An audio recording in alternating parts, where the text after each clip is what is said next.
વિરાજમાન થયા. અમે તમારો પુષ્કળ આભાર માનીએ છીએ લોર્ડ. હાલેલુયા, આમીન. અને અમે તમારી પાસે એ જ કૃપા માંગીએ છીએ, અમારા લશ્કરમાં જ્યાં સુધી શ્વાસ મોજૂદ છે ત્યાં સુધી અમે તમારી સ્તુતિ કરીએ, તમારી આરાધના કરીએ કે તમે અમારી સ્તુતિ પર રીઝો લોર્ડ. અમે તમારી સ્તુતિ કરીએ છીએ રાજા. ધન્યવાદ દિવસ પ્રભુ ઈસુ ખ્રિસ્તના નામમાં માંગીએ છીએ. આમેન. Praise the lord. દેવની સ્તુતિ થાઓ, તેના નામને પુષ્કળ ધન્યવાદો. આપણે તેના ભાગ્યવાન બાળકો કે આપણે સર્વ દેવની આગળ સ્તુતિની આરાધના કરવા માટે, દેવની હજીરમાં આવવા માટે દેવે ઉત્તમ કૃપા કરી. તેમ આપણે યશાયા 49 વાંચ્યું કે શાબાતના દિવસે તમારું ધંધો રોજગાર કંઈ કામકાજ નહીં કરતા, તમે શાબાતને પવિત્ર પાડો છો તો હું તમને આશીર્વાદ આપીશ. Praise the lord. અને આપણે સર્વ પોતાનું કામકાજ ધંધો રોજગાર સર્વે છોડીને આપણે દેવની હજુરીમાં આવ્યા છે. દેવનું વચન સ્પષ્ટ છે કે શાબાત દિવસે તું પવિત્ર પાડ, વિશ્રામવાને દિવસે તું મારી હજુરીમાં આવ. આપણો દેવ, આપણો પ્રભુ, આપણો રાજા, રાજાઓનો રાજા એ પ્રભુઓનો પ્રભુ, પૃથ્વીને ઉત્પન્ન કરતા દેવ હોવા છતાં પણ સર્વસ્વ જેને શબ્દ દ્વારા ઉત્પન્ન કર્યું છતાં પણ લોકની લખેલી સુવાર્તામાં લખવામાં આવ્યું કે દેવ હોવા છતાં પણ વિશ્રામવાના દિવસે તે શાબાત દિવસે સભા સ્થાનમાં ગયો. અને જ્યારે તેને પવિત્ર શાસ્ત્ર બાઇબલ યશાયા પ્રબોધકનું પુસ્તક જ્યારે વાંચ્યું અને વાંચીને કે જ્યારે તે બેસી ગયો ત્યારે સર્વ લોકની નજર તેના પર થઈ રહી. Praise the lord. જો આકાશ અને પૃથ્વીનો દેવ ઉત્પન્ન કરતા દેવ હોવા છતાં પણ વિશ્રામવાના દિવસે તે સભા સ્થાનમાં આવતો, પ્રેઝ ધ લોર્ડ, ત્યારે આપણે પણ તેના બાળકોથી તેને એક ઉત્તમ નમૂનો આપ્યો છે. તેને શું જરૂર હતી? તે પોતે જ દેવ છે, પોતે જ રાજા છે, છતાં પણ તે વિશ્રામવાના દિવસે સભા સ્થાનમાં જતો. Praise the lord. અને તેને આપણે એક નમૂનો આપ્યો છે. અને તે પણ એના વિશે જો આપણે વાંચીએ તો તે નિર્દોષ નિષ્કલંક ડાઘરથી વગરનો હતો, છતાં પણ માટીની લખેલી સુવાર્તાના 3 અધ્યાયમાં લખવામાં આવ્યું છે તે દેવ હોવા છતાં પણ કે તે બાપ્તિસ્મા લેવાની તે યોહાનની પાસે આવ્યો. તેને જરૂર નથી બાપ્તિસ્મા લેવાની, કારણ કે તેનામાં કોઈ પાપ હતું જ નહીં, પરંતુ માટીની લખેલી સુવાર્તાના 3 અધ્યાયમાં સ્પષ્ટ લખવામાં આવે છે અને ન્યાયપણું સંપૂર્ણ કરવું તે ઘટારત હતું, માટે તેને તેમ થવાનું. Praise the lord. તેને આપણને સભા સ્થાનમાં જવા માટે, મીન્સ વિશ્રામવાને પવિત્ર પાડવા માટે એક નમૂનો આપ્યો છે, બાપ્તિસ્મા લેવા માટે એક નમૂનો આપ્યો છે. તેને જે નમૂનો આપ્યો છે તે બહુ અદ્ભુત છે. તે નમૂનો શું છે? આપણા આત્મિક જીવનના માટે આશીર્વાદના કારણો છે. Praise the lord. અને આપણે સર્વ આશીર્વાદના સંતાનો છે. જ્યારે આપણે દેવનો નમૂનો પાડીને, દેવની આજ્ઞાઓ પાડીને તેની આજ્ઞાઓ પાડીએ છીએ ત્યારે આપણે આશીર્વાદિત થઈએ છીએ. કારણ કે નિર્ગમન 20 માં સ્પષ્ટ લખવામાં આવ્યું છે, જો તું મારી આજ્ઞાઓ પાડીશ તે હજારો પેઢીઓ સુધી દયા દર્શાવનાર તારો દેવ યહોવા હું છું. Praise the lord. હું છું કોણ? પ્રભુ દેવ, આપણો દેવ, રાજાઓનો રાજા અને પ્રભુઓનો પ્રભુ. અને જ્યારે આપણે તેની આજ્ઞાઓ પાડીએ છીએ, જ્યારે તેના નિયમો પાડીએ છીએ, જ્યારે તેના વિધિઓ પાડીએ છીએ, જ્યારે તેના કરારો પાડીએ છીએ, ત્યારે આપણે આશીર્વાદના સંતાનો છે. Praise the lord. દેવે ક્યારેય મનુષ્ય પર જુલમ કર્યો નથી, દેવે ક્યારેય મનુષ્યને પર ગુલામી કરી નથી, ક્યારેય જોર જુલમ કર્યો નથી, પણ દેવ માણસને સ્વતંત્ર મૂક્યું છે કે તે આશીર્વાદ અને શ્રાપ, ભલું અને ભૂંડું તારી આગળ મૂકું છું, તું તેમાંથી જે પસંદ કરીશ તે માંગીશ. Praise the lord. દેવે મનુષ્યને સ્વતંત્ર મૂક્યું છે, પણ દેવે મનુષ્યને સ્વતંત્ર મૂકતા તેને જણાવ્યું પણ શું છે? જણાવ્યું છે કે આશીર્વાદમાં શું રહેલું છે. Praise the lord. તેને માણસની આગળ પ્રગટ કર્યું છે કે જો તું મારા નિયમો, જો તું મારી આજ્ઞાઓ, જો તું મારા કરારો પાડીશ તો તું આશીર્વાદિત થઈશ. Praise the lord. અને દેવે તે પણ આપણે ગયા દિવસોમાં શુક્રવારે આપણે મેઘની સંગત પાડતા તે પણ જાણ્યું કે તેની આજ્ઞા છે કે જો તું મારા વિધિઓ પાડીશ, જો તું મારી પાસખા પર્વને પાડીશ તો સદાનો વિધિ છે અને તેનાથી તું આશીર્વાદી છે. અને દેવનું વચન એ પણ છે, પ્રેરિતોના કૃત્યમાં લખવામાં આવે છે, જો તેની મંડળી બોધમાં, સંગતમાં, રોટલી ભાંગવામાં અને પ્રાર્થનામાં દ્રઢતાથી લાગુ રહે છે તો દેવ સર્વ આશીર્વાદો આપણા છે. Praise the Lord. હાલેલુયા. તે આપણા આશીર્વાદના સંતાનો છે, પણ દેવની આજ્ઞામાં આશીર્વાદ રહેલો છે, દેવની આજ્ઞાને ઉલ્લંઘનમાં આશીર્વાદ નથી. Praise the lord. દેવે જે આપણને આજ્ઞાઓ આપી છે તે એવી લખવામાં આવી પુનર્નિયમમાં, તે આજ્ઞાઓ એવી નથી કે તું પાડી ન શકે, તે આજ્ઞાઓ એવી નથી કે સમુદ્રને પેલે પાર થઈ તું કે લાવો, પરંતુ કે તે આજ્ઞા તારી પાસે તારા હૃદય પર છે, તેને તું પાડ. Praise the lord. અને જ્યારે આપણે તેની આજ્ઞાઓ પાડીએ છીએ ત્યારે આપણે તેના આશીર્વાદના સંતાનો છે. Praise the lord. દેવની સ્તુતિ થાઓ, તેના નામને પુષ્કળ ધન્યવાદો. દેવની આગળ આપણે સ્તુતિ ભેટ ચડાવ્યું. Praise the lord. અને જેમ આપણે યશાયામાં વાંચ્યું કે તે ગીતશાસ્ત્ર 149 માં વાંચ્યું કે તે સ્તુતિના સિંહાસન પર બિરાજમાન દેવ છે અને તે તેના બાળકોની સ્તુતિ પર રીઝે છે. Praise the lord. એ આપણી પર રીઝે છે, આપણે દેવની સ્તુતિ કરીએ.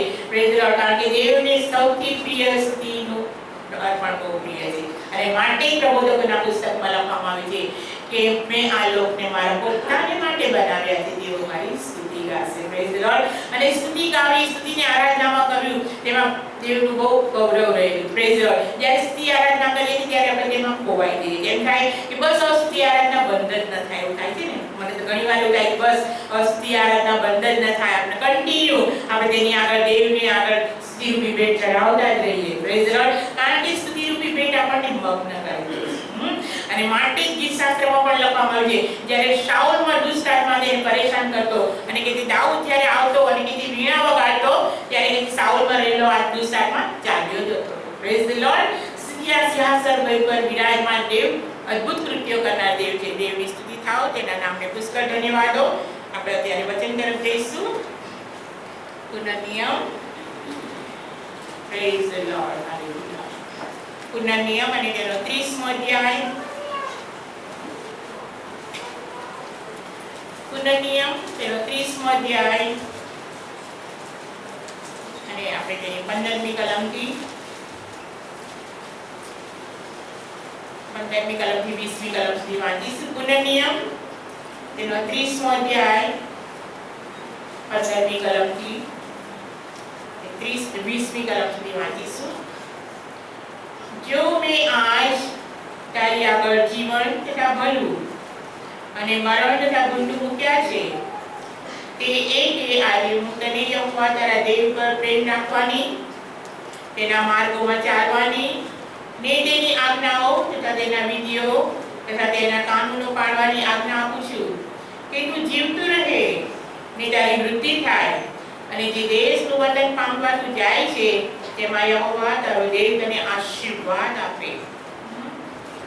પણ જો તારું હૃદય ભટકી જાય ને તું નહીં સાંભળે ને અવળે માર્ગે આકર્ષાઈને અન્ય દેવોનું ભજન તથા તેઓની સેવા કરે, તો હું આજ તમને જાહેર કરું છું કે તમે જરૂર મરશો. જે દેશનું વતન પામવાને તું યર્દન ઉતરીને જાય છે, જે દેશનું વતન પામવાને તું યર્દન ઉતરીને જાય છે, તેમાં તમે ઘણા દિવસ નહીં કાઢશો. હું આજે આકાશને તથા પૃથ્વીને તમારી સામે સાક્ષી રાખું છું કે મેં આજે તારી આગળ જીવન તથા મરણ, આશીર્વાદ તથા શ્રાપ મૂક્યા છે. માટે જીવન પસંદ કર કે તું તથા તારા સંતાન જીવતા રહે. યહોવા તારા દેવે તારી પર પ્રીતિ રાખવાનું અને તેની વાણી સાંભળવાનું ને જીવન તથા તારા આયુષ્યની વૃદ્ધિ છે એ સારું કે જે દેશ તારા પિતૃઓને એટલે ઇબ્રાહીમને, ઈશાકને તથા યાકૂબને આપવાને યહોવાએ તેઓની આગળ સમ ખાધા, તેમાં તું વાસો કરે. આમેન. પ્રાર્થના કરીશું. ધન્યવાદ સર્વશક્તિમાન દેવ, અમારો પ્રભુ, અમારો રાજા, અમે તમારી સ્તુતિ કરીએ છીએ, અમે તમારો આભાર માનીએ છીએ. લોર્ડ, પવિત્ર આત્માથી મુદ્રાંકિત કરેલા વચનની પાસે અમે આવ્યા છે. આ વચન કેવળ તમારા આત્મા દ્વારા સમજી શકાય છે. ત્યારે લોર્ડ હાલેલુયા, અમે તમે અમારી સાથે વાત અને વ્યવહાર કરો. લોર્ડ, અમારા માટે રાખી મૂકેલી આકાશમાંના માનનાથી તમે અમને તૃપ્ત કરો. અમારા માટે રાખી મૂકેલી આકાશમાંની રોટલીથી તમે અમને તૃપ્ત કરો. તેવી કૃપા અમે તમારી પાસે માંગીએ છીએ. પ્રભુ ઈસુ ખ્રિસ્તના નામમાં માંગીએ છીએ. Amen. Praise the Lord. Hallelujah. દેવનું વચન સ્પષ્ટ પુનર્નિયમમાં જેમ આપણે વાંચ્યું તેમાં સ્પષ્ટ કે છે, જો મેં આજ તારી આગળ જીવન તથા ભલું ને મરણ તથા ગુંડું મૂક્યા છે. જો મેં તારી આગળ આજે જીવન તથા ભલું અને મરણ તથા ગુંડું મૂક્યા છે. પ્રથમ ઉત્પત્તિમાં આપણે જોઈએ દેવે પ્રથમ જ્યારે ઉત્પત્તિ ઉત્પન્ન કરી, જ્યારે સર્વસ્વ ઉત્પન્ન કર્યું, સર્વ તેને શબ્દ દ્વારા ઉત્પન્ન કર્યું. આકાશ, પૃથ્વીના ઊંડાણો સર્વસ્વ તેને શબ્દ દ્વારા ઉત્પન્ન કર્યું. એટલે થા અને થયું. પરંતુ મનુષ્ય માટે ચાલો આપણે ઉત્પત્તિ પહેલા જેમાં વાંચ્યું તો સ્પષ્ટ લખવામાં આવ્યું છે, ચાલો આપણે આપણી સ્વરૂપ તથા પ્રતિમા પ્રમાણે માણસને બનાવીએ. Praise the lord. અને દેવે પોતાની સ્વરૂપ તથા પ્રતિમા પ્રમાણે માણસને બનાવ્યું. Praise the lord. અને લખવામાં આવ્યું છે ઉત્પત્તિના બીજા અધ્યાયમાં, અને તેને નસકોરામાં શ્વાસ ફૂંક્યો અને અને તે સજીવ થયો. Praise the lord. અને ત્યારબાદ તેવી રીતે એકલો રહે તે સારું નથી અને તેના માટે દેવે સહાયકારીને સૃજાવી અને તેનું નામ હવા પાડવામાં આવ્યું. અને આપણે જોઈએ કે પ્રથમ પૃથ્વીની ઉત્પત્તિમાં આદમ અને હવાને દેવે બનાવ્યા. પરંતુ દેવે આદમ અને હવાને બનાવ્યા તે પહેલા દેવે આખી પૃથ્વી પર જે મનુષ્યની જરૂર હતી તે સગળું શાકભાજી લીલોતરી સગળું તેને ઉત્પન્ન કર્યું. અને ત્યારબાદ તેઓને વાડીમાં લખવામાં આવ્યું છે, એદન વાડીમાં મૂકવામાં આવ્યા. અને એદન વાડીમાં મૂકતા દેવે તેઓને કીધું કે આ સર્વ વનસ્પતિ સર્વસ્વ તમારા માટે છે, તમે તેનો ખાઓ અને ઉપયોગ કરો. પણ દેવે તેઓની વચ્ચે ભલું જાણવાનું વૃક્ષ મૂક્યું હતું, તે લખવામાં ઉત્પત્તિમાં. અને ભલું જાણવાનું વૃક્ષ મૂક્યું હતું અને તેમાં દેવે તેઓને કીધું જો આ વૃક્ષનું ફળ તમે ખાશો તે દિવસ તમે મરશો જ મરશો. દેવે ભલું અને ભૂંડું તેની આગળ મૂક્યા. પ્રમાણિત ઉત્પત્તિમાં સ્પષ્ટ લખવામાં આવ્યું છે, દેવે તેઓને બતાવ્યું કે જે દિવસે તમે આ ખાશો તે દિવસે તમે મરશો જ મરશો. પરંતુ પ્રથમ આદમ લખવામાં આવ્યું, પ્રથમ આદમ મરણ લાવ્યો, પરંતુ બીજો આદમ એટલે પ્રભુ ઈસુ ખ્રિસ્ત જીવન અને બહુતાયકનું જીવન લઈને આપણી માટે આવ્યો.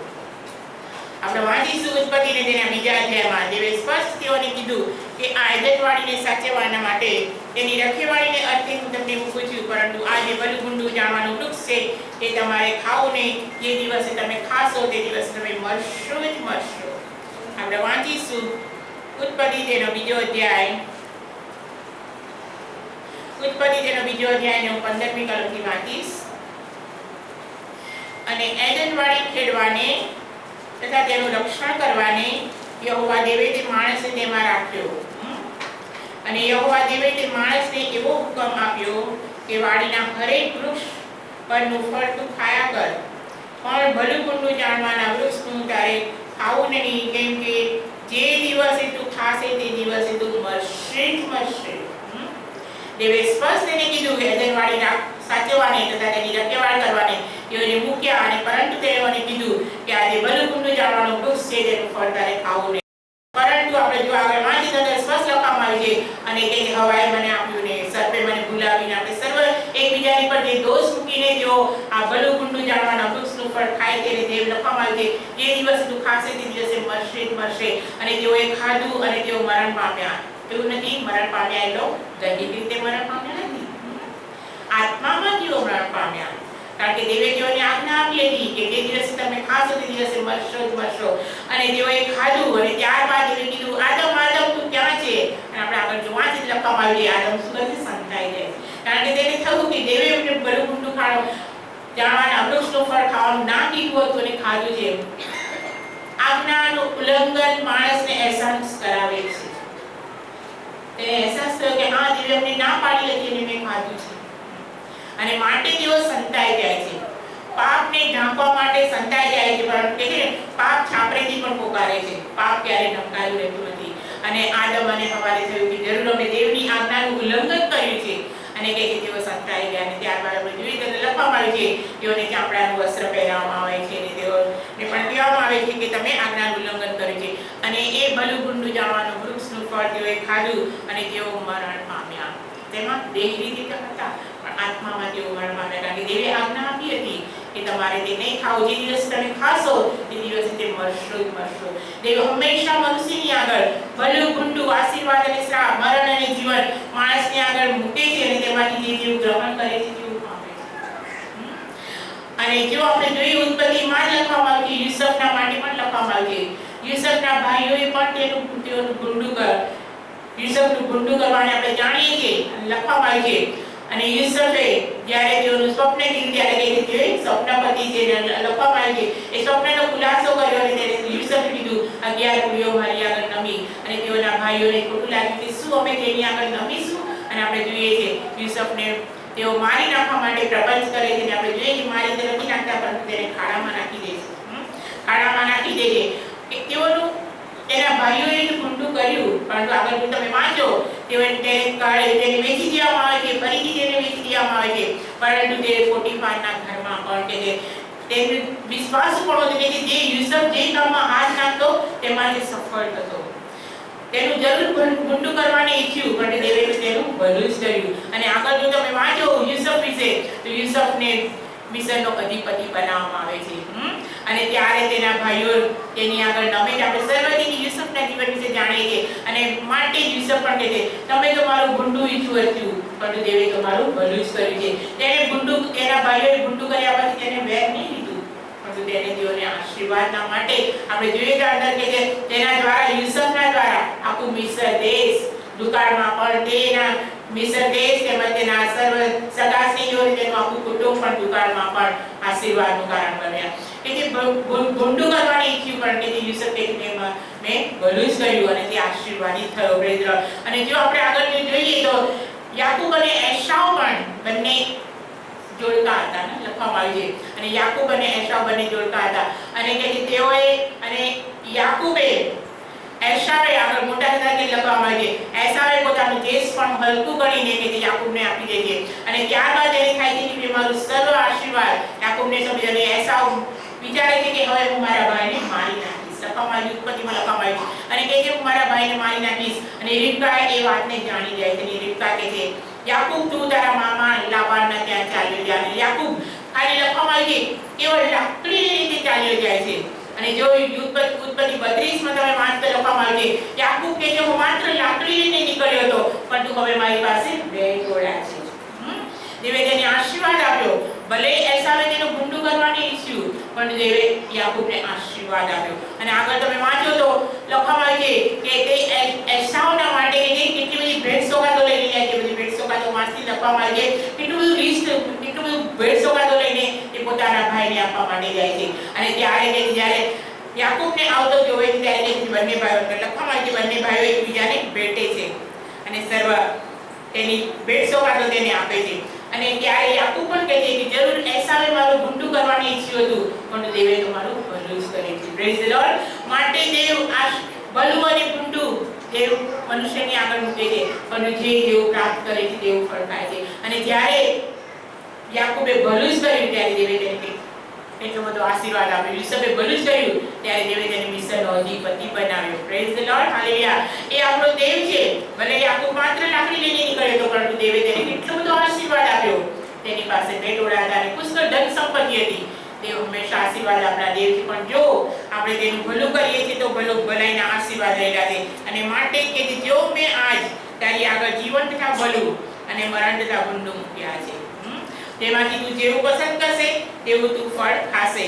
16મી કલમમાં કહે છે તે એ કે આજે હું તને યહોવા તારા દેવ પર પ્રેમ રાખવાની તેના માર્ગોમાં ચાલવાની ને તેની આજ્ઞાઓ તથા તેના વિધિઓ તથા તેના કાનૂનો પાળવાની આજ્ઞા આપું છું કે તું જીવતો રહે ને તારી વૃદ્ધિ થાય ને જે દેશનું વતન પામવા તું જાય છે તેમાં યહોવા તારો દેવ તને આશીર્વાદ આપે. Praise the lord. કે જે હું તારી આગળ વિધિઓ અને કાનૂનો મૂકું છું જો તું તેને પાળીશ તો દેશમાં જે જઈશ તેમાં તું આશીર્વાદ પામીશ. આપણે વાંચીશું નિર્ગમન અને 20 માં લખવામાં આવ્યું છે જો તું મારી આજ્ઞાઓ પાળીશ તો તું આશીર્વાદિત થઈશ પરંતુ જો તું મારી આજ્ઞાઓ નહીં પાળે તો તું તારી પર સર્વ શ્રાપ આવશે.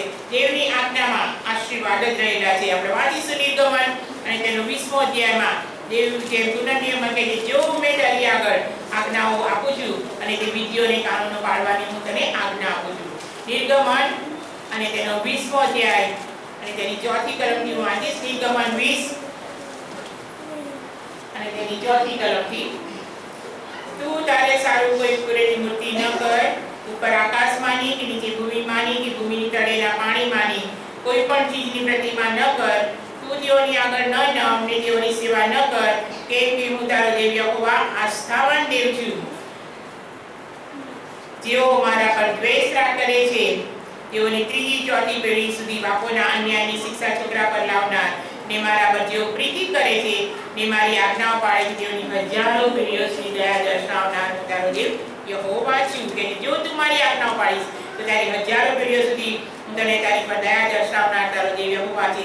હું તારી પર પ્રીતિ કરું છું. હું તને જે આજ્ઞા આપું છું તે આજ્ઞાઓ તું પાળ. અને જો તું અન્ય દેવો પર નહીં ફરી જતા જો તું મારી સેવા કરીશ અને જો તું મારા વિધિઓ પાળીશ તો સર્વ આશીર્વાદો તારા છે.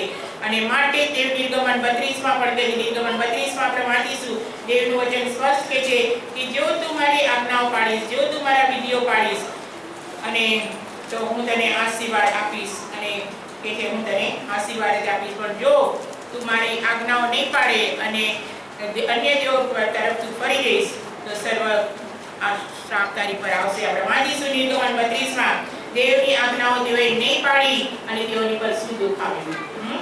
દેવે તેઓની પર બહુ પ્રીતિ કરી. તેઓએ તેઓને અદ્ભુત રીતે ચિહ્નો અને ચમત્કાર સહિત દેવે તેઓને કાઢી લાવ્યો મૂસાની આગેવાની હેઠળ. પરંતુ મૂસાને કે ઉપરથી આવતા પર્વત પરથી આવતા વાર લાગી અને તેઓ કે અમારા આગેવાનનું શું થયું અને તેઓ શું કરે છે આપણે જોઈએ. વાંચીશું નિર્ગમન 32 માં તેઓએ કે કુંડળો અને સોનાનું વાછરડું બનાવ્યું. તેઓની આગળ તેઓ નાચ્યા અને કૂદ્યા અને દેવનો કોપ તેઓની પર સળગ્યો. હવે વાંચીશું જ્યારે દેવજી ફરી જઈએ છે, દેવની આજ્ઞા નથી પાડતા અને અન્ય દેવો પર ફરી જઈએ છે ત્યારે દેવનો કોપ આપણા પર આવે છે. નિર્ગમન 32 માં દેવનું વચન સ્પષ્ટ છે. નિર્ગમન 32 અને તેની પહેલી કલમથી હું વાંચીશ.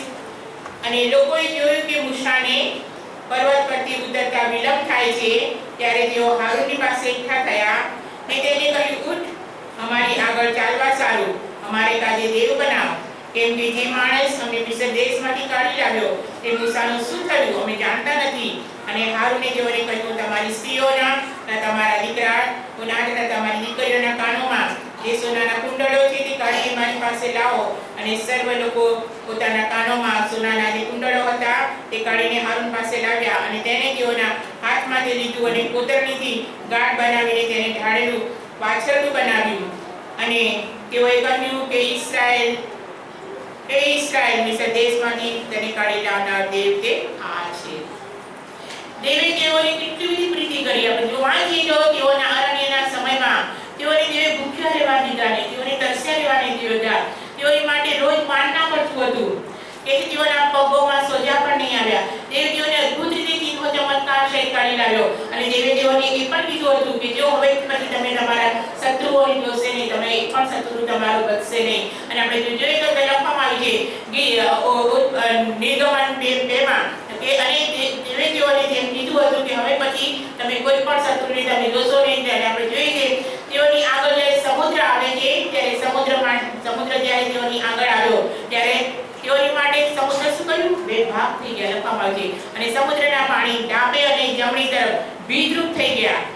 અને દેવની પસંદ કરેલી પ્રજા જેમ કોરી ભૂમિમાં ચાલે જેમ તેઓની પ્રજા મિસ્ર દેશ લાલ સમુદ્રમાંથી નીકળ્યા. અને લખવામાં આવ્યું છે અને તેઓ લાલ સમુદ્રથી નીકળ્યા ત્યારબાદ તેઓ શત્રુઓનું ટોળ તેઓની પાછળ આવતું હતું. અને તેઓ સમુદ્ર મધ્ય આવ્યા અને સર્વ પાણી કે શું થયું? એક થઈ ગયા. કારણ કે દેવે તેઓને કીધું હતું હવે પછી તમારા એક પણ શત્રુને જોશો ને એક પણ બચશે નહીં. અને દેવે જે કહ્યું હતું તે પરિપૂર્ણ થયું. અને દેવે તેઓને યુદ્ધને લડ્યું. આટલું બધું અદ્ભુત ચિહ્નો ચમત્કાર સહિત દેવ તેઓને કાઢી લાવ્યો છતાં પણ કે તે મૂસાનું શું થયું અમે જાણતા નથી. મૂસાને પર્વત પરથી આવતા વાર લાગી અને તેઓ કે અમારા આગેવાનનું શું થયું ખબર નથી. અને કે તેઓ હારૂનને કહે છે અમારે સારું દેવ બનાવવાની. આપણે વાંચી દેવી નિર્ગમન 32 માં કે તેઓએ ઢાળેલું મૂર્તિ મીન્સ ઘરેણા સર્વ લાવવામાં આવ્યા અને તેને અકાળીને વાછરડું બનાવવામાં આવ્યું. અને વાછરડાની આસપાસ તેઓ નાચ્યા અને કૂદ્યા. અને કે દેવનો કોપ તેઓની પર સળગી ઉઠ્યો અને દેવ તેઓની પર કોપાયમાન થયો. અને કે તેઓ કે અમારા આગેવાનનું શું થયું? અને દેવનો કોપ તેઓની પર સળગી ઉઠ્યો અને દેવે તેઓનો સંહાર કર્યો. આપણે વાંચીશું એ નિર્ગમન 32 માં દેવ તેઓની પર કોપાયમાન થયો. કારણ કે દેવે તેઓને આટલું બધું ચિહ્નો ચમત્કાર સહિત અદ્ભુત રીતે કાઢી લાવ્યો છતાં પણ તેઓ તે દેવની આજ્ઞાનું ઉલ્લંઘન કરીને તેઓ વાછરડાની આગળ નાચ્યા અને કૂદ્યા અને દેવનો કોપ તેઓની પર સળગી ઉઠ્યો. આપણે વાંચીશું નિર્ગમન 32 અને 23મી કલમથી હું વાંચીશું. નિર્ગમન 32 અને 23મી કલમ. વળી તેઓએ મને કહ્યું અમારે કાજે અમારી આગળ ચાલનાર દેવ અમારે બનાવો, કેમ કે આ જે માણસ અમને મિસ્ર દેશમાંથી કાઢી લાવ્યો તે મૂસાનું શું થયું અમે જાણતા નથી. અને મેં તેઓને કહ્યું જેની પાસે કંઈ સોનું હોય તે ભાંગી નાખે. અને તેઓએ મને આપ્યું અને અગ્નિમાં નાખ્યું એટલે તેનું વાછરડું નીકળી આવ્યું. અને મૂસાએ જોયું કે લોકો છકી ગયા છે. કેમ કે હારૂને તેઓને છકી જવા દઈને તેઓને શત્રુની મધ્યે હાસ્યપાત્ર ઠરાવ્યા છે. અને આગળ તમે વાંચો તો કે લખમાં દેવનો કોપ તેઓની પર સળગી ઉઠ્યો અને તેઓનો કોપ દેવ પર સળગી ઉઠ્યો. ત્યારે શું થયું? 28મી કલમ એ નિર્ગમન 32 અને 28 માં કહે છે અને લેવીના પુત્રોએ મૂસાના કહેવા પ્રમાણે કર્યું અને તે દિવસે લોકોમાંથી આશરે 3000 માણસ પડ્યા. દેવનો કોપ તેઓની પર સળગી ઉઠ્યો. કારણ કે દેવે તેઓને કીધું હતું કે તમે જ્યારે આશીર્વાદ પામો ત્યારે દેવથી ફરી જશો નહીં, છકી જશો નહીં. પણ તેઓ છકી ગયા. તેઓ ઢાળેલા વાછરાની આગળ નાચ્યા અને કૂદ્યા અને દેવનો કોપ તેઓની પર સળગી ઉઠ્યો. અને એ જ પ્રમાણે આપણે જોઈએ તો લખવામાં આવ્યું છે પુનર્નિયમ 31 અને 18મી કલમમાં પણ કે છે પુનર્નિયમ 31 અને 18મી કલમમાં દેવનું વચન સ્પષ્ટ કે છે. પુનર્નિયમ 31 અને 18માં કે છે અને તેઓએ અન્ય દેવોની પાછળ ફરી જઈને જે સર્વ ભૂંડું કર્યું હશે તેને લીધે હું જરૂર તે દિવસે મારું મુખ તેઓથી સંતાડીશ. તો હવે તમે આ ગીત પોતાને સારું લખી લો અને તું ઈસ્રાયેલ પુત્રોને શીખવ, તેઓને મોઢે કરાવ કે આ ગીત ઈસ્રાયેલ પુત્રોની વિરુદ્ધ મારે સારું સાક્ષીરૂપ થશે કે છે. કેમ કે મેં તેઓને દૂધમંદી રેલશેરવાળા દેશમાં લઈ જવા માટે સમ ખાધા હતા, પણ તેઓ મારા માર્ગોથી ફરી ગયા છે. તેઓ દેવના માર્ગોથી ફરી ગયા અને દેવને પ્રસન્ન ન કરતા તેઓ વાછરડાની આગળ નાચ્યા અને કૂદ્યા અને દેવનો કોપ તેઓની પર સળગી ઉઠ્યો. દેવ તેઓની આગળ સ્પષ્ટ રીતે દેવે તેઓને બતાવ્યું કે હું તમને તમારી પર પ્રીતિ રાખનાર તારો દેવ યહોવા છું, પરંતુ તેઓ દેવના માર્ગોથી આડા અને અવળા કર્યા અને દેવનો કોપ તેઓની પર સળગી ઉઠ્યો. દેવે જે આજ્ઞા નથી આપી તે આજ્ઞાની તેઓએ ઉલ્લંઘન કર્યું. તે આજ્ઞા તેઓએ પાડી નહીં અને માટે દેવનો કોપ તેઓની પર સળગી ઉઠ્યો. ત્યારબાદ આપણે જો લેવીમાં વાંચીએ તો લેવીમાં પણ યાજકના પુત્રો તેઓ પારકો અગ્નિ લઈને આવ્યા અને દેવનો કોપ તેઓની પર સળગી ઉઠ્યો. તો વાંચીશું લેવી અને તેના 10મા અધ્યાયમાં. દેવ જે કહે છે તે નહીં કરતા, જ્યારે બીજું કરીએ છે તેના માર્ગોથી આડા કે અવળા કરીએ છે ત્યારે દેવનો કોપ સળગી ઉઠે છે.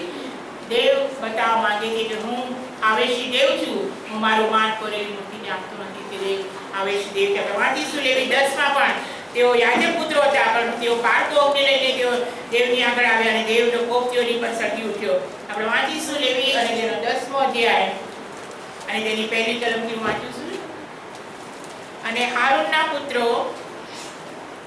નાદાબ તથા અબીહુએ પોતપોતાનું દૂધ પાત્ર લઈને તેમાં અગ્નિ મૂકીને તે પર દૂધ નાખીને યહોવાની આગળ પારકો એટલે જે વિશે દેવે તેઓને આજ્ઞા કરી ન હતી તેઓ અગ્નિ ચડાવ્યો અને યહોવાની આગળથી અગ્નિએ ધસી આવીને તેઓને ભસ્મ કર્યા અને તેઓ યહોવાની સમ્મુખ માર્યા ગયા.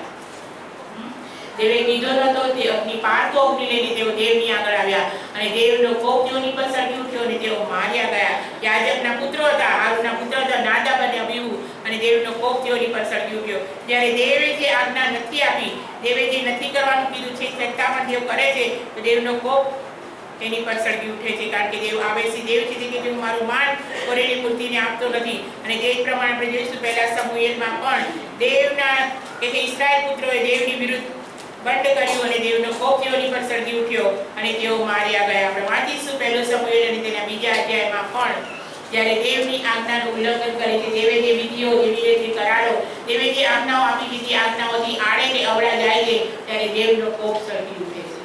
કારણ કે તે આવેશી દેવ છે. આપણે વાંચીશું પહેલું સમુએલ અને તેના બીજા અધ્યાયમાં પણ દેવનું વચન સ્પષ્ટ કે છે અને તેઓ દેવની વિરુદ્ધ તેઓ પાપ કર્યું અને તેઓની પર દેવ કોપાયમાન થયો. પહેલો સમુએલ અને તેના બીજા અધ્યાયમાં એલી યાજક હતો, પરંતુ તેણે દેવની આજ્ઞા નહીં પાડતા તેના દીકરો કે છે બલિયાલ પુત્રો હતા અને તેઓ કે છે હોફની અને ફિનહાસ તેઓ કે છે કર્મ કરતા હતા અને દેવનો કોપ તેઓની પર સળગી ઉઠ્યો. આપણે વાંચીશું પહેલો સમુએલ અને તેના બીજા અધ્યાયમાં. એલી યાજક હતો, પરંતુ દેવ અને કે તેણે તેઓના દીકરાઓને વાર્યા નહીં અને દેવનો કોપ તેઓની પર સળગી ઉઠ્યો. પહેલો સમુએલ અને તેનો બીજો અધ્યાય આપણે વાંચીશું તેની 22મી કલમથી. પહેલો સમુએલ બીજો અધ્યાય તેની 22મી કલમથી. હવે એલી ઘણો વૃદ્ધ થયો હતો અને તેના દીકરા સર્વ ઈસ્રાયેલી સાથે વર્તણું ચલાવતા અને મુલાકાત મંડપના દ્વાર આગળ કામ કરનારી સ્ત્રીઓની સાથે કેવી રીતે કુકર્મ કરતા તે બધું તેણે સાંભળ્યું. ત્યારે તેણે તેઓને કહ્યું કે તમે આવી કામ કેમ કરો છો? કેમ કે આ સગળા લોકો તરફથી તમે કુકર્મ વિશે હું સાંભળું છું. ના મારા દીકરાઓ, જે હકીકત હું સાંભળું છું તે સારી નથી. તમે તો યહોવાના લોક પાસે તેની આજ્ઞાનું ઉલ્લંઘન કરાવો છો. જો કોઈ માણસ બીજા માણસની વિરુદ્ધ પાપ કરે તો દેવ તેનો ન્યાય કરશે, પણ જો કોઈ માણસ યહોવાની વિરુદ્ધ પાપ કરે તો તેને સારું કોણ વિનંતી કરે? પણ તેઓએ પોતાના બાપની વાત સાંભળી નહીં, કેમ કે યહોવાની ઈચ્છા તેઓને મારી નાખવાની હતી. અને આગળ તમે વાંચો તો સ્પષ્ટ લખવામાં આવ્યું છે અને એલી કે જે ઉતરતો હતો અને તેનું આપણે વાંચીશું એ જ પહેલું સમુએલ બીજો અધ્યાય અને તેની 30મી કલમ. આથી ઈસ્રાયેલનો દેવ યહોવા કહે છે, તારું કુળ અને તારા બાપનું કુળ મારી સમક્ષ સદા ચાલશે એમ મેં કહ્યું ખરું. પણ હવે યહોવા કહે છે કે એ મારાથી દૂર રહો, કેમ કે જેઓ મને માન આપે છે તેઓને હું પણ માન આપીશ, અને જેઓ મને તુચ્છ ગણે છે તેઓને હું હલકા ગણીશ. જો એવા દિવસ આવે છે કે જેમાં હું તારો ભુજ ને તારા બાપના કુળનો ભુજ કાપી નાખીશ, ને જેથી કરીને તારા કુટુંબનો કોઈ પણ માણસ ગરડો થાય નહીં. દેવનો કોપ એલીના કુટુંબ પર સળગી ઉઠ્યો. અને કે છે ત્યારબાદ કે આગળ વાંચો તો લખવામાં આવ્યું છે, અને એલી કે જે મરણ પામે છે ત્યારબાદ તેના દીકરા હોફની ને ફિનહાસ પણ એક જ દિવસે મરણ પામે છે. અને ત્યારે કે ફિનહાસની પત્ની તે ગર્ભવતી હોય છે, તે બાળકને જણે છે, અને કે જે બાળકનો જ્યારે જન્મ થાય છે ત્યારે લખવામાં આવ્યું છે તેનું નામ સુપાળમાંથી ઇખાબોદ. દેવનું ગૌરવ ઇસ્રાએલમાંથી ચાલ્યું ગયું, કારણ કે તેઓએ દેવની વિરુદ્ધ પાપ કર્યું. અને દેવનો કોપ હોફની અને ફિનહાસ પણ માર્યા ગયા, એલી પણ માર્યો ગયો. અને માટે તે કે છે આગળ વાંચ્યું છે પુનર્નિયમ 30 અને 16મી કલમમાં આપણે વાંચ્યું તે એ કે આજે હું તને યહોવા તારા દેવ પર પ્રેમ રાખવાની, તેના માર્ગોમાં ચાલવાની, તેની આજ્ઞાઓ તેના વિધિઓ તથા તેના કાનૂનો પાળવાની આજ્ઞા આપું છું કે તું જીવતો રહે. કે હું તને આજ્ઞાઓ આપું છું કે તું જીવતો રહે. પણ તેઓ એલી અને તેના બાળકો અને તેના બંને હોફની અને ફિનહાસ દેવની આજ્ઞાની વિરુદ્ધ, દેવની ઈચ્છાની વિરુદ્ધ તેઓએ પાપ કર્યું, અને તેઓ માર્યા ગયા. એક જ દિવસે હોફની અને ફિનહાસ માર્યા ગયા. અને તેની પત્નીને પ્રસવ થયો, અને તે દીકરાનું નામ ઇખાબોદ પાડવામાં આવ્યું. ઇસ્રાએલમાંથી દેવનું ગૌરવ ચાલ્યું ગયું. માટે દેવની વિરુદ્ધ જે પાપ છે તે કહે છે જો તું મારી આજ્ઞાઓ પાડીશ તો જીવતો રહીશ અને તારી વૃદ્ધિ થશે. પણ દેવે કીધું તારા કુળમાં કોઈ ગરડો થશે નહીં. એલીને કીધું મેં તારી કીધું હતું, પરંતુ તે તારા કુળમાં પાપ આવ્યું છે, હવે તારું કુળમાં કોઈ પણ ગરડો થશે નહીં, એની મૃત્યુ પામશે. દેવનો કોપ તેઓની પર સળગી ઉઠ્યો. અને માટે જ કે જે દેશનું વતન પામવાનું જાય છે તે યહોવા તારો દેવ તને આશીર્વાદ આપશે. જો તું આજ્ઞાઓ પાડીશ, જો તું મારી વિધિઓ પાડીશ, તો હું તને જે આશીર્વાદ આપવાને મેં તારી આગળ જે સમ ખાધા હતા કે હું તને દૂધમતી રેલશેરવાળા દેશમાં લઈ જઈશ, તે દેશમાં દેવ તને વસાવશે. અને આપણી માટે દૂધમતી રેલશેરવાળો દેશ કનાન દેશ સ્વર્ગીય દેશ છે. Praise the Lord, hallelujah. એટલે સ્વર્ગીય દેશમાં આપણને પ્રવેશ કરવા માટે દેવ આ દિવસોમાં આપણને આશીર્વાદ આપી રહ્યો છે. દેવ આ દિવસોમાં તેના આત્મિક જીવન માટે આપણને બતાવતો રહ્યો છે, કારણ કે દેવનું વચન સ્પષ્ટ કહે છે જે શુદ્ધ છે તે શુદ્ધ થતો જાય, જે પવિત્ર છે તે પવિત્ર થતો જાય, જે ન્યાયી છે તે ન્યાય કૃત્યો કરતો જાય. કારણ કે આપણો દેવ નિર્દોષ નિષ્કલંક ડાઘ કરતરી વગરનો વચનના જળસાથી શુદ્ધ કરી માંડીને તે લેવા આવનાર છે. અને માટે તે કહે છે કે તમે મારી આજ્ઞાઓ પાળો, તમે મારા વિધિઓ પાળો, તમે મારા કરારો પાળો. અને દેવ કહે છે કે હું આગળ જે વાંચ્યું કે દેવ કોને કે છે આકાશ અને પૃથ્વીને તેની સાક્ષીમાં રાખે છે. આપણે વાંચીશું એ પુનર્નિયમ 30મો અધ્યાય અને પુનર્નિયમ તેનો 30મો અધ્યાય અને તેની 19મી કલમમાં દેવનું વચન સ્પષ્ટ શું કહે છે. પુનર્નિયમ 30 અને તેની 19મી કલમ કહે છે હું આજે આકાશ તથા પૃથ્વીને તમારી સામે સાક્ષી રાખું છું કે મેં આજે તારી આગળ જીવન તથા મરણ, આશીર્વાદ તથા શ્રાપ મૂક્યા છે. માટે જીવન પસંદ કર કે તું તથા તારા સંતાન જીવતા રહે. કે છે હું આકાશ અને પૃથ્વીને તારી મધ્યે સાક્ષીમાં રાખું છું. અને જો આપણે વાંચીએ તો યશાયા પ્રબોધકના પુસ્તકના પહેલા અધ્યાયમાં પણ દેવ કહે છે હે આકાશો તમે સાંભળો, હે પૃથ્વી કાન દે. અને દેવ મનુષ્યને નહીં, દૂતોને નહીં, પરંતુ દેવ પૃથ્વી, આકાશ અને પૃથ્વીને તેની સાક્ષીમાં રાખે છે. આપણે વાંચીશું યશાયા પ્રબોધકનું પુસ્તક અને તેનો પહેલા અધ્યાયમાં દેવ કહે છે હું આકાશ, જેમ પુનર્નિયમ વાંચ્યું, આકાશ અને પૃથ્વી મધ્યે હું તમને કહું છું કે આકાશો તમે સાંભળો. યશાયા પ્રબોધકનું પુસ્તક તેનો પહેલો અધ્યાય અને તેની બીજી કલમમાં દેવનું વચન સ્પષ્ટ શું કહે છે. યશાયા પહેલો અધ્યાય અને તેની બીજી કલમ, હે આકાશો સાંભળો, હે પૃથ્વી કાન દે, કેમ કે યહોવા બોલ્યો છે મેં છોકરાને ઉછેરીને મોટા કર્યા છે, પણ તેઓએ તો મારી વિરુદ્ધ ફિતુર કર્યું છે. બળદ પોતાના માલિકને ઓળખે છે ને ગધેડો પોતાના ઘરણીની ગવાણ જાણે છે, પણ ઇસ્રાએલ જાણતો નથી, મારા લોકો વિચાર કરતા નથી.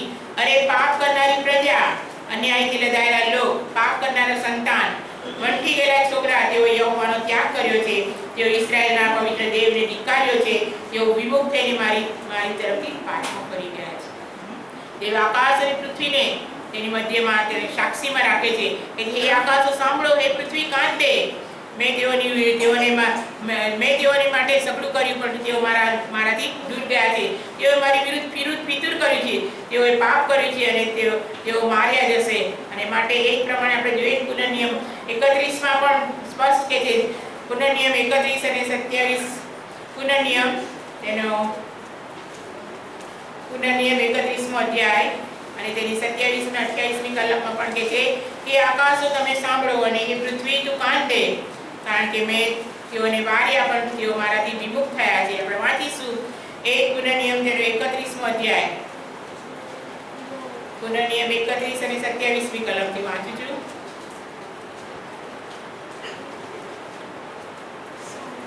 પુનર્નિયમ 31 અને તેની 27મી. કેમ કે હું તારો દંગો તથા તારી હઠીલાઈ જાણું છું. જો હું આજે હજી તો જીવતો તથા તમારી મધ્યે આવ્યા છું, તેમ છતાં તમે યહોવાની સામે દંગાખોર થયા છો, તો મારા મરણ પછી કેટલા વિશેષ થશો. તમારા કુળોના સર્વ વડીલોને તથા તમારા સરદારોને મારી પાસે એકઠા કરો કે હું તેઓના સાંભળતા આ વચનો કહું ને તેઓની વિરુદ્ધ આકાશ આ પૃથ્વીને સાક્ષીમાં રાખે. દેવ આકાશ અને પૃથ્વીને તેની સાક્ષીમાં રાખે છે કે હું તેઓની આગળ બોલ્યો છું, પરંતુ તેઓ મારાથી દૂર ગયા છે, તેઓ મારાથી વિમુખ થયા છે અને દેવ તેઓની પર કોપાયમાન થયો છે. તે પ્રમાણે આપણે વાંચીશું એક પુનર્નિયમ 32માં પણ દેવ ફરીથી આકાશ અને પૃથ્વીને તેની મધ્યમાં તે સાક્ષીમાં રાખે છે. પુનર્નિયમ 32માં કે પહેલી કલમમાં કે આકાશો કાન ધરો ને હું બોલીશ અને પૃથ્વી મારા મુખના શબ્દો સાંભળે. દેવ આકાશ અને પૃથ્વીને તેના સાક્ષીમાં આકાશ અને પૃથ્વીને રાખે છે અને તે કહે છે કે મેં જે સમ ખાધા છે તે સમ હું પૂર્ણ કરીશ. અને તે અદ્ભુત દેવ આપણને મળ્યો છે, છતાં પણ જો તેઓએ જેમ હોફની અને ફીનહાસે, જેમ એલીએ દેવની વિરુદ્ધ બંધ કર્યું, જેમ દેવની પસંદ કરાયેલી પ્રજાને તેઓ અદ્ભુત રીતે કાઢી લાવે, છતાં પણ તેઓ તે આગેવાનને ભૂલી ગયા અને તેઓ કે વાછરડું બનાવી વાછરડની આગળ નાચ્યા અને કૂદ્યા અને દેવનો કોપ તેઓની પર સળગી ઉઠ્યો. જ્યારે દેવે જે આજ્ઞા નથી આપી તે આજ્ઞાનું ઉલ્લંઘન કરે છે, ત્યારે દેવ કોપાયમાન થાય છે અને તેઓ માર્યા છે. પરંતુ દેવ કે છે હું આકાશને આ પૃથ્વીને તમારી વિરુદ્ધ સાક્ષી આપું છું. મેં આજે તારી આગળ જીવન તથા મરણ, આશીર્વાદ તથા શ્રાપ મૂક્યા છે. તેમાંથી તું પસંદ કર, તે પ્રમાણે તું આશીર્વાદી થઈશ. પુનર્નિયમ 30 અને 20મી કલમમાં દેવનું વચન સ્પષ્ટ કે છે મેં તેઓ તમારી આગળ એ સમ ખાધા છે કે હું તમને દૂધમતી રેલવાળા દેશમાં લઈ જઈશ. પરંતુ ક્યારે તમે મારી આજ્ઞાઓ પાળશો તો. દેવ આપણા માટે દૂધમતી રેલવાળો દેશ, અદ્ભુત દેશ આપણા માટે તૈયાર કરે છે. આપણું કનાન કયું છે? સ્વર્ગીય કનાન છે. એ સ્વર્ગીય કનાન તરફ લઈ જવા માટે દેવ આપણને આ દિવસોમાં દોરી રહ્યો છે, દેવ આપણને આ દિવસોમાં ચલાવી રહ્યો છે કે આપણે તેના માર્ગોથી, આપણે તેની આજ્ઞાઓથી, કે આપણે તેના કરારોથી, કે આપણે તેના વિધિઓથી આડે અવડે નહીં, તો જરૂર આપણે સ્વર્ગીય કનાન આપણા માટે જે તૈયાર કરેલું છે, જે જગ્યા તૈયાર કરી છે, તે જગ્યામાં આપણે પ્રવેશ કરીશું. જે જગ્યા એવી છે આપણને આંખના પલકારામાં દેવ લઈ જનાર છે. કારણ કે તેને આપણી સાથે કીધું છે કે હું તમને આંખના પલકારામાં મારી કન્યાને લઈ જઈશ. ને આપણને દેવ આ દિવસોમાં તૈયાર કરી રહ્યો છે. આપણે વાંચીશું પુનર્નિયમ 30 અને 20મી કલમમાં કે છે, પુનર્નિયમ 30 અને 20મી કલમમાં કે છે યહોવા તારા દેવ ઉપર પ્રીતિ રાખવાનું, તેની વાણી સાંભળવાનું ને તેને વળગી રહેવાનું પસંદ કર. તેની આજ્ઞાઓ પાળવાનું ને તેની પર પ્રીતિ કરવાનું પસંદ કર, કેમ કે તે તારું જીવન તથા તારા આયુષ્યની વૃદ્ધિ છે. એ સારું કે જે દેશ તારા પિતૃઓએ એટલે ઇબ્રાહીમે, ઈશાકે તથા યાકૂબને આપવાની યહોવાએ તેઓની આગળ સૌ ખાધા તેમાં તું વાસો કરે. દેવનું વચન સ્પષ્ટ કે છે મેં તારી પર પ્રીતિ કરી છે. જો તમે મારી વાણી સાંભળશો અને જો તમે મને વળગી રહેશો તો હું તમારી આગળ તમારા આયુષ્યની વૃદ્ધિ કરીશ, તમારા જીવનની વૃદ્ધિ થઈશ. અને તમે કે જે પિતૃઓની આગળ જે મેં સમ ખાધા હતા તે સમ કે આ દૂધમતી રેલવાળા હું તમને દેશમાં લઈ જઈશ અને કનાન દેશમાં હું તમને પ્રવેશ કરાવીશ. અને આપણે જાણીએ છીએ કે કનાન દેશમાં તેઓએ પ્રવેશ કર્યો, પણ તેમાં ખાલી કેટલા 20 વર્ષથી નીચેના બાળકો તેઓએ પ્રવેશ કર્યો. પરંતુ આપણે સર્વ તેના સંતાનો, જો આપણે સર્વ પાપ નહીં કરતા, તેની આજ્ઞાઓ પાળી શકીએ છીએ. આજ્ઞાનું ઉલ્લંઘન એ પાપ છે. જો આજ્ઞાનું ઉલ્લંઘન નહીં કરતા આપણે દેવની આજ્ઞાઓ પાળીશું તો આપણે સ્વર્ગીય કનાન તરફ દેવે જે આપણી સાથે કરાર કર્યો છે કે હું તમને આંખના પલકારામાં મારી કન્યાને મારી લોકને હું લઈ જઈશ. કારણ કે દેવે જેમ તેઓને કીધું હતું, પુનર્નિયમમાં કીધું હતું કે તમે સંખ્યામાં થોડા હતા પણ તમે તમારી પર પ્રીતિ કરી, મેં તમારા પર પ્રેમ કર્યો. અને જ્યારે તમે નતા ચાલી શકતા, પુનર્નિયમ 1 અને 31માં કહે છે તું નતો ચાલી શકતો ત્યારે તેને ઘેરે ઉચકીને ચલાવ્યો. તેને આપણી પર અતિશય પ્રીતિ કરી, જેમ તેની પ્રજા પર પ્રીતિ કરી તેમ દેવે આપણી પર પણ પ્રીતિ કરી છે. દેવે આપણી પર પ્રીતિ કરી છે, અદ્ભુત પ્રીતિ છે. અને આપણે તો નવા કરારના સંતાનો, તેણે આપણી પર કેટલી પ્રીતિ કરી કે તે પોતાનું મૂલ્યવાન વૃક્ષ આપણા માટે આપી દીધું. એટલી બધી તેણે પ્રીતિ કરી. અને માટે જ કે પ્રથમ આદમ ભલું ભૂંડું જાણવાનું વૃક્ષ બતાવ્યું, છતાં પણ તેઓએ આજ્ઞાનું ઉલ્લંઘન કર્યું અને તેઓ માર્યા ગયા લખવામાં આવે છે. અને દેવ અને કે લખવામાં આવે પ્રથમ આદમ મરણ લાવ્યો પરંતુ બીજો આદમ એટલે પ્રભુ ઈસુ ખ્રિસ્ત આપણા માટે જીવન અને બહુતાયનું જીવન લઈને આવ્યો. તે અદ્ભુત જીવન દેવે આપણને આપ્યું છે. ત્યારે આપણે સર્વ કે જે તું મારી આજ્ઞાઓ પાળ અને જેથી તું આશીર્વાદિત થઈશ. અને દેવે જે આજ્ઞા આપી છે તે અઘરી નથી, તે પાડી શકાય તેવી આજ્ઞાઓ આપી છે. અને માટે પુનર્નિયમ 30માં આપણે વાંચીશું તે આજ્ઞાઓ એવી છે કે તું તારી હૃદયપટ પર જ છે. પુનર્નિયમ 30 અને તેની 11મી કલમમાં દેવનું વચન સ્પષ્ટ કે છે. પુનર્નિયમ 30 અને તેની 11મી કલમ, કેમ કે આ જે આજ્ઞા હું આજે તને ફરમાવું છું તે તારી શક્તિ ઉપરાંતની નથી. તે જાણે છે કે આપણે તેની આજ્ઞાઓ કેવી પાડી શકીશું, કે તારી શક્તિ ઉપરાંતની નથી ને તારાથી ઘણી વેગળી પણ નથી. તે આકાશમાં નથી કે જેથી તું કહે કે કોણ અમારી માટે આકાશમાં જઈને તે અમારી પાસે લાવીને અમને તે સંભળાવે કે અમે તે પાડીએ. વળી તે સમુદ્રને પેલે પાર નથી કે જેથી તું કહે કે કોણ અમારે સારું સમુદ્રને પાર જઈને અમારી પાસે લાવીને અમને તે સંભળાવે કે અમે તે પાડીએ. પણ 14મી કલમમાં સ્પષ્ટ કે છે, પણ તે વચન તો તારી પાસે જ એટલે તારા મુખમાં તથા તારા હૃદયમાં છે કે જેથી તું તે પાડે. માટે યહોશુઆના પહેલા અધ્યાયમાં કે છે એ વચન એ આપણે વાંચીશું. યહોશુઆમાં દેવનું વચન સ્પષ્ટ કે છે. યહોશુઆ તેના પહેલા અધ્યાયમાં. અને દેવની આજ્ઞાઓ એટલી અઘરી નથી કે આપણે પાડી ન શકીએ. દેવની આજ્ઞાઓ બહુ સહેલી છે, પણ જો આપણે તેને પાડીએ છીએ તો સર્વ આશીર્વાદો આપણા છે. યહોશુઆમાં દેવનું વચન સ્પષ્ટ કે છે. યહોશુઆ તેના પહેલા અધ્યાયમાં વાંચીશું. યહોશુઆને તેના પહેલા અધ્યાયમાં, જો તું તેનું વચન પાડીશ, તેની આજ્ઞાઓ પાડીશ તો સર્વ આશીર્વાદો તારા છે. યહોશુઆ પહેલો અધ્યાય